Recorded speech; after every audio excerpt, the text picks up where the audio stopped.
ધાર્મિક સ્થળો પર ગંદકીના ઢગલા, સ્વચ્છ ભારત મિશનના ઉડ્યા ધજાગરા। પાટણ જિલ્લામાં આવેલ ચાણસ્મા તાલુકાના ધીણોજ ગામે સ્વચ્છ ભારત મિશન હેઠળ સ્વચ્છતાના ધજાગરા। ચાણસ્મા તાલુકાના ધીણોજ ગામના બગીચા તળાવ વિસ્તાર બાજુ આવેલ ધાર્મિક સ્થળોના મુખ્ય પ્રવેશ દ્વાર બાજુમાં કચરાના ઢગલા તથા પ્લાસ્ટિકના મોટા પ્રમાણમાં ઠલવવામાં આવતા રોગચાળો ફાટી નીકળે તેવા દ્રશ્ય જોવા મળ્યા। ધીણોજ ગામના વરસાદી પાણીના કેનાલ હોય કે પછી તળાવ, દરેક જગ્યાએ ગંદકીના મસ્ત મોટા ઢગલા જોવા મળ્યા। ગ્રામ પંચાયત દ્વારા મળતી માહિતી પ્રમાણે માત્ર 4 દિવસની અંદર આટલો મોટો કચરાનો ઢગલો થતો હોય છે। ગ્રામ પંચાયત દ્વારા મળતી માહિતી પ્રમાણે સફાઈ કામદારોનો અભાવ હોવાના કારણે કચરાના ઢગલા ધાર્મિક સ્થળો પાસે નાખવાની ફરજ પડતી હોય છે।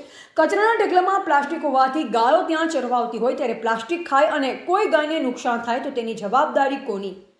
Reporter Bhavin Bhavsar, the Gujarat live news.